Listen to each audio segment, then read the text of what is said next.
Dan baru-baru ini kami kan melalui Balai Pelestarian Nilai Budaya sudah menulis ensiklopedia kawasan Danau Toba untuk 5 subetnis itu.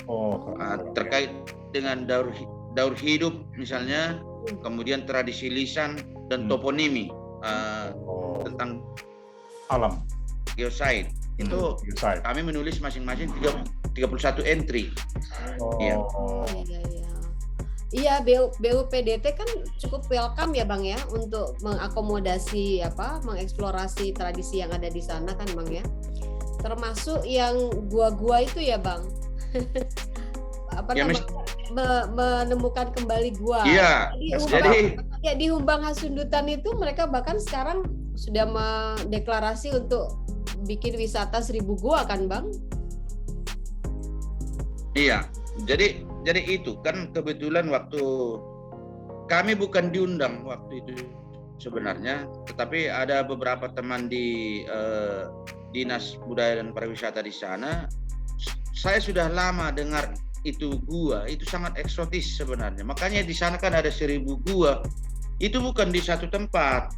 Itu sepertinya daerah Banuarea itu di bawah perkampungan itu sepertinya itu hamparan gua-gua itu.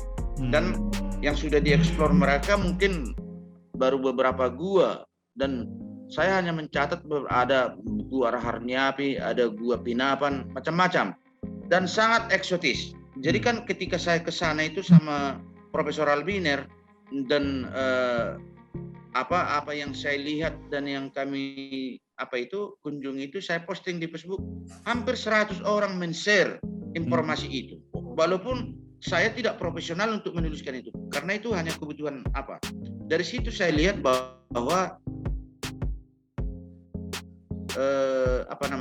objek wisata destinasi itu belum terlalu maksimal.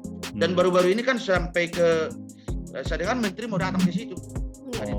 Kan, dan kepala BPUDT baru-baru ini turun. Ya, kemarin datang ke sana Bang. Ya. Tapi sebenarnya makanya saya lihat gua di sana itu sebenarnya belum ada yang sentuh gitu ya Bang. Maksudnya dia masih keperawan gitu guanya, gimana Bang? Dan masih karena jalan ke sana pun ya masih darurat lah. Profesor Albiner yang saya bawa ke sana kan sebenarnya secara kemampuan fisik beliau tidak mampu, tapi ketika sudah terlihat dari atas dia jadi ini adrenalinnya jadi ini juga. Dan itu tidak harus dipoles-poles, hanya infrastruktur jalan aja diperbaiki udah jadi itu. Karena itu kan bentukan alam. Jadi di dalam itu ada stalaktit yang menghujam kan itu kan, kemudian ada air terjun. Kemudian ada kehidupan di dalam, ada jenis ikan yang endemik di situ. Dan ada sarang walet di bagian atasnya. Itu nggak bahaya ya Bang? Nggak bahaya? Maksudnya untuk orang kayak kita ya gitu, orang pendatang, turis, nggak bahaya masuk ke dalam gua yang belum pernah dijamah gitu ya Bang? Iya, jaminannya kan karena memang ada sumber udara ke dalam dari beberapa sudut, kemudian ada dan ada kehidupan di dalam itu, ada ikan, ada walet, ya tidak bahaya karena tidak hampa udara dia. Walaupun dia bentuknya itu seperti bentuk pelafon teater alam. Jadi ada ketinggiannya sampai 4-5 meter ke atas. Jadi ada ruang yang mensuplai oksigen, ada air. Jadi nggak berbahaya. Banuarea ini dekat mana nih, Lai? Jadi Banuarea itu kalau Lai misalkan kita turun dari Dolo Sanggul, pertama nanti dapat Laonan Ganjang, kemudian dapat Perbutihan. Nah, dari Perbutihan itu menyimpang ke sebelah kanan, ke arah kanan. Nanti jadi segitiga lah dia kalau dihubungkan dengan Pakat nantinya. Jadi bisa keluar dari Pakat, masuknya dari Perbutihan, bisa keluar nanti dari Pakat. Jadi dia persisnya di sekitar daerah Dolok Pinapan itu yang mitos Mas Nasabal Gauluni Goda itu. Sekitar di situ. Dan ada tanaman-tanaman endemik yang diyakini oleh masyarakat lokal di sana sebagai tanaman-tanaman yang bisa dibuat menjadi obat, bisa penetralisir narkoba, bisa untuk ketika itu terjadi musim paceklik di sana, hanya mereka makan daun-daunan itu aja, itu terpenuhi, dan itu bisa diteliti. Jadi tempat itu jalannya masih sangat rawan lah jalannya, sehingga sangat diperlukan petinggi-petinggi itu jalan ke situ biar dilihat potensi apanya. Karena di sana itu seperti jengkol misalnya, itu tumbuhan hutan yang tidak dianggap bernilai ekonomi karena memang jalan itu tadi bagaimana mengangkatnya kira-kira gitu. Dan tanahnya subur. Nah, jadi diduga bahwa gua-gua itu hasil letusan gunung itu. Jadi mungkin entah dulu ada pohon-pohon di sana, kemudian ada letusan itu mungkin terlempar, kemudian ditopang oleh tanaman-tanaman itu yang kemudian menjadi liang mungkin. Tapi penduduk juga masih sangat jarang. banyak. Penduduk jarang Bang di sekitar situ ya Bang? Iya, kalau di sekitar liang itu tidak dekat dengan liang itulah, tapi di sana ada beberapa desa, ada beberapa desa lah di sana. Menarik banget Bang. Nah, sekarang soal sastra Batak Lai, salah satu penggiatnya lewat kelompok Palambok Pusu-Pusu ya. Apa persis kegiatan rutin di ini, geng ini? Jadi di grup Palambok Pusu-Pusu itu yang beranggotakan hampir sekitar 9.000, hampir 10.000 orang, yang disepakati di sana bahwa setiap menuliskan sesuatu di sana itu harus berbahasa Batak. Yang pertama, jadi konsennya di bahasa Batak. Yang dituliskan apakah bentuk situriak, apakah bentuk cerita-cerita, apakah peristiwa yang berhubungan dengan kebudayaan Batak. Dan tidak bisa membicarakan tentang agama, dan tidak bisa membicarakan tentang politik, dan tidak bisa berbisnis di sana. Berbisnis. Seperti itu aturan-aturan di grup Palambok Pusu-Pusu itu. Anggotanya sastrawan semua. Iya. Dan bukan masyarakat, mana mungkin sastrawan sampai 10.000 orang. Tapi penggiat budaya, dan kita sudah melakukan dengan swadaya seminar-seminar yang bertajuk tentang bahasa Batak, seperti di Kabupaten Toba dulu. Kita biaya sendiri, dan setiap ada misalnya pertemuan formal yang kita gagasi, kita selalu menyampaikan tentang pembangunan kebudayaan, khususnya tentang bahasa. Jadi kita melihat dari bahasa ini dulu pintu masuknya. Walaupun ya sebenarnya kalau sastra lisan Batak itu kan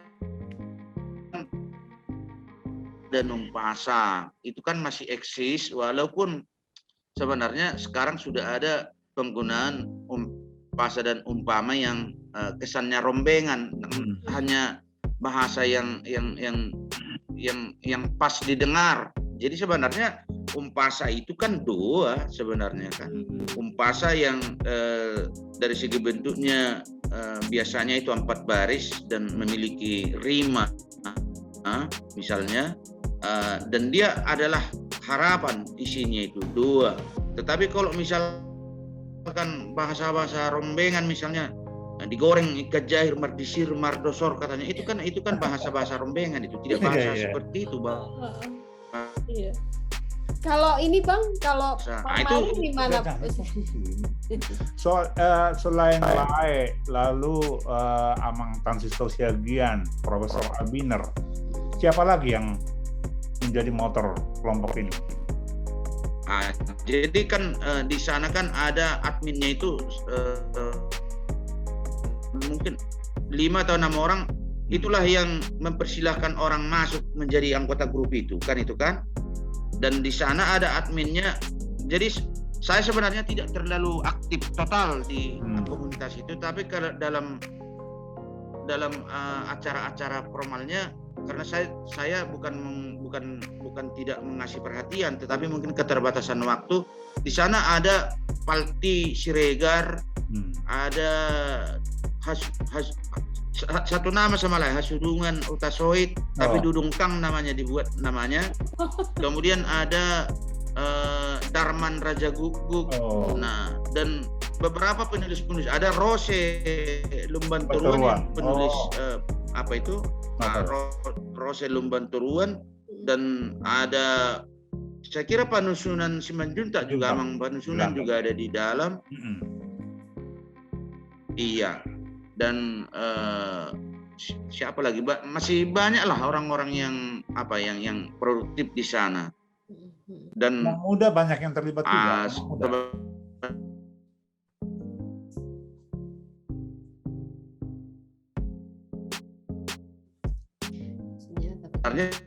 Banyak keluarga yang menjadi anggotanya.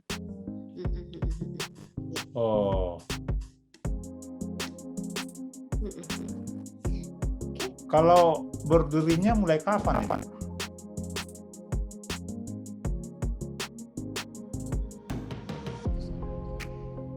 Halo Bang. Halo Bang. Bang? Halo. 2006. Ya. Ya. Sinyalnya udah mulai sekitar 2016.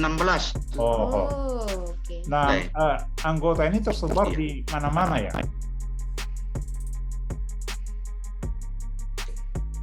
Oh, itu kalau sebaran anggota itu di semua kota, karena macam mana lah di media apa kan? Media sosial ya? Sampai Papua juga ada, Kalimantan. Iya. Tapi belum pernah ketemu gitu Bang, offline belum ya? Sejak 2016 itu belum? Iya, orang-orang Medan bertemu di Medan. Jadi kan sepertinya sudah menjadi keluarga. Kalau misalkan kita ke Jakarta, mereka tahu kita ada di Jakarta, nanti kita diundang ketemuan, bicara-bicara gitu. Sudah ada beberapa kali pertemuan. Tapi nggak mungkin sampai semua kan, siapa-siapa yang ada waktu. Iya. Sesi terakhir. Oke Bang, ini sesi terakhir Bang tentang Bang Panguji ya kan, kayak semacam CV-nya begitu ya Bang. Lahir di mana, terus sekolah, bagaimana, dan berkarir sebagai dosen ya Bang ya. Iya. Bisa diceritakan? Bisa diceritakan. Jadi saya lahir di Nagasaribu, Kabupaten Humbang Hasundutan, 3 April 1971. Di sekolah di sana dari SD sampai SMA di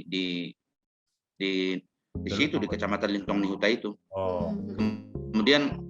Kemudian saya kuliah di Fakultas Sastra dulu, jurusan Bahasa dan Sastra Batak, Universitas Sumatera Utara. Dan saya sekarang sekolah setelah tua, saya mengambil sejarah di USU sekarang. Nah, saya studi magister sejarah. Iya. Jadi minat untuk sastra Batak dan budaya Batak memang sudah dari dulu Bang, dari kecil atau ketika kuliah aja gitu Bang? Iya, ketika dari kecil saya pendengar yang baik tentang acara-acara Batak. Saya mendengar, dan kebetulan juga orang tua saya juga sangat tertarik dengan kebatakan. Jadi saya sering mendengar melalui orang tua, dan keseriusan saya ketika saya bekerja di Pusat Dokumentasi dan Pengkajian Kebudayaan Batak Universitas Fenomena ini, saya ditunjuk menjadi kepala di sini, dan kesempatan saya untuk berdiskusi dan juga membaca buku-buku di sini, ya itu mungkin yang menjeblokkan saya ke Lalu Batakon ini. Dia sempat berinteraksi cukup lama dengan Pak Uli Pozok ya, bagaimana ceritanya? Nah, Uli Kojok itu juga menjadi motivasi buat saya kenapa saya masuk sastra Batak. Karena ketika saya beda umur 3 tahun atau 4 tahun dengan Nelson Siombing, Nelson Lumbanturuan. Nelson itu sudah membawa si Uli Kojok itu ke kampung kami di Negeri Seribu, karena kami satu kampung. Nah, kemudian buat saya profesi wartawan ketika itu sudah hebat, karena Nelson itu sudah wartawan majalah Bonapasogit atau apa dulu. Bonapasogit, ya. Bonapasogit. Dan lalu saya amati dari jauh kenapa sampai datang orang Eropa ke kampung kami ini, dan saya tahu Nelson itu sastra Batak. Ya, itu mungkin membawa saya dan sebenarnya ketika saya lulus tahun 90 dari SMA, saya diterima bebas testing di UGM sebenarnya, tapi orang tua saya tidak mampu. Saya harus tunda itu 2 tahun. Saya kuliah pada tahun 92 di Universitas Sumatera Utara. Tetapi yang memotivasi saya, ingatan saya kembali ke belakang ketika saya lihat Uli Kojok itu datang ke kampung kami, ya ternyata menarik juga itu. Dan sejak saya bertemu dengan Uli Kojok, saya sudah memimpikan saya harus melihat Eropa itu seperti apa. Jadi sejak semula saya sudah bermimpi, karena dalam pemikiran saya peradaban Eropa itu maju, dan suatu saat saya akan ke Eropa, dan saya sudah tahu museum-museum di Eropa, dan saya sudah mimpi saya itu sudah terwujud. Saya sudah 3 kali diundang ke Eropa oleh berbagai komunitas di sana. Nah, itu yang waktu menjadi mahasiswa di USU itu menarik nggak keadaan keseharian? Dosen-dosennya asik nggak? Sebenarnya yang tidak terlalu banyak sebenarnya yang saya dapatkan dari USU. Karena saya semester 3 sudah menjadi tentor, saya sudah mengajar di bimbingan tes, saya sudah berpikir bagaimana harus mencari uang ketika saya kuliah.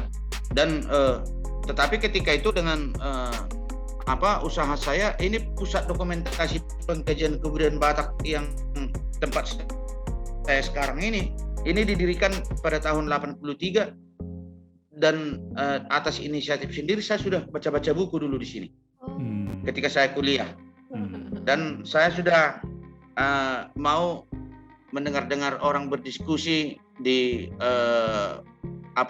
Taman Budaya, di Taman Budaya ini.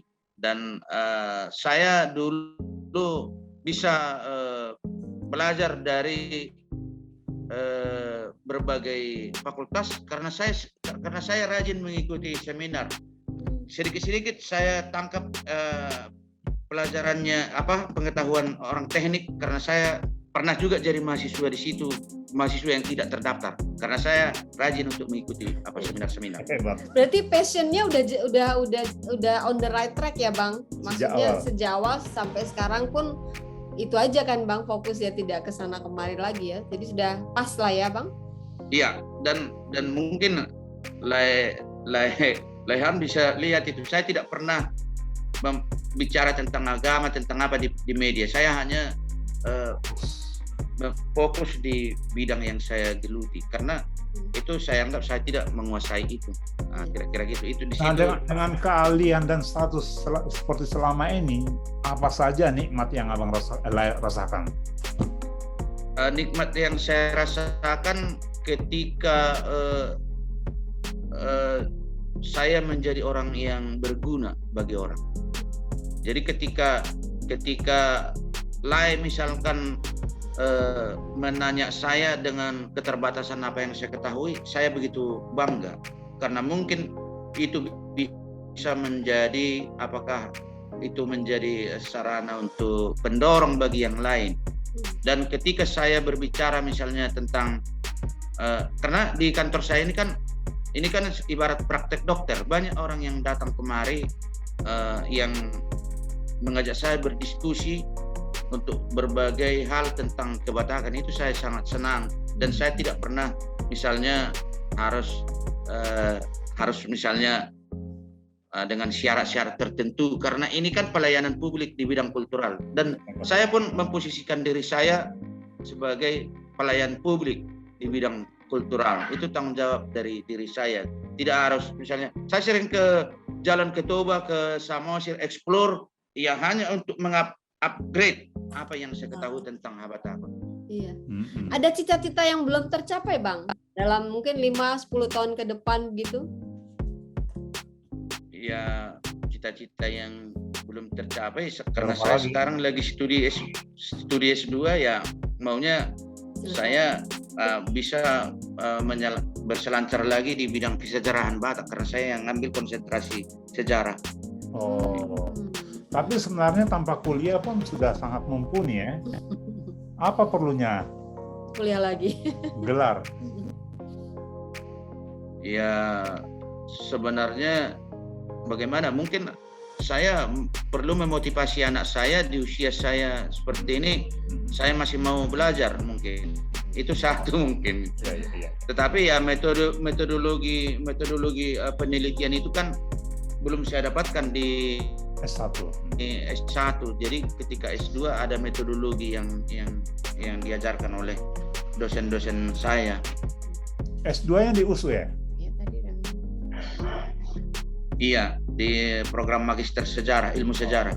Kalau anak berapa, Bang? Dan saya punya anak 3, yang paling besar baru saja dia selesai meja hijau dari Politeknik Negeri Medan.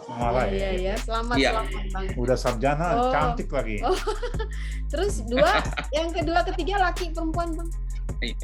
Yang kedua perempuan sama yang paling kecil laki-laki. Jadi satu laki-laki. Kalau istri orang Batak pasti ya, Bang? Iya, baru Pak Pahan. Istri saya baru Pak Pahan. Dari mana? Baru Pak Pahan dari mana? Ini satu sekolah kami dulu dari Lintong Nihuta. Teman saya SMA dulu. Cinta lama ya, yang bersemi kembali. Iya, hanya satu pilihan. Sama lah ya, udah terlanjur. Iya. Oke, Bang Manguji, kita akhiri. Saya pikir udah cukup panjang kita bercakap, ya kan? Nanti kalau sudah beres, tentu kita akan bagikan ya, Bang ya, dan akan kita publish di videonya akan kita publish di kalderakita.com. Rajin-rajin menulis di FB, Bang, biar bisa saya ambil juga untuk membaca di Kaldera Kita. Oke, siap itu, siap. Iya. Terima kasih banyak, Bang. Salam sehat. Bye. Horas.